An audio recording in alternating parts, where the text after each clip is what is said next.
தொடர்ச்சியா அந்த ரூமர்ஸ்க்கு என்ன காரணமா இருக்கு? கடைசியா கோயம்புத்தூர் நீங்க எப்ப போனீங்க? 13 வருஷம் ஆச்சு நான் கோயம்புத்தூர் போய்.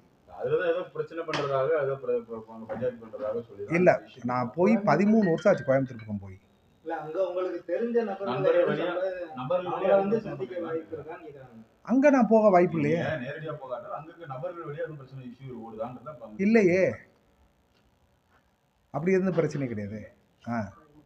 அங்க லாட்ஜில ஏதோ ஆயுதங்கள்லாம் பதுக்கி வச்சுக்கிட்டு கட்ட பஞ்சாயத்து பண்ணிக்கிட்டு இருக்காதா போலீஸ்க்கு தகவல் கிடைச்சதுனால உங்களை காலில் சுட்டு பிடிக்க சொன்னதா அப்படி ஒரு செய்தி ஓடும். நான் கோயம்புத்தூருக்கு போய் 13 வருஷம் ஆச்சு.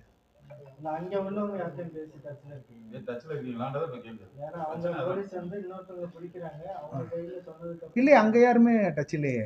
என்னோட என் கூட ஒரு பையன் வந்து செல்லையான்னு ஒருத்தர் இருக்காரு, அவர் அங்க கோயம்புத்தூர்ல இருக்காரு. அவருக்கு நான் எப்பனாலும் போன்ல பேசிக்கிறேன். அவர் மேல எதுவும் வழக்கு இருக்கா? அவரு ஆமா.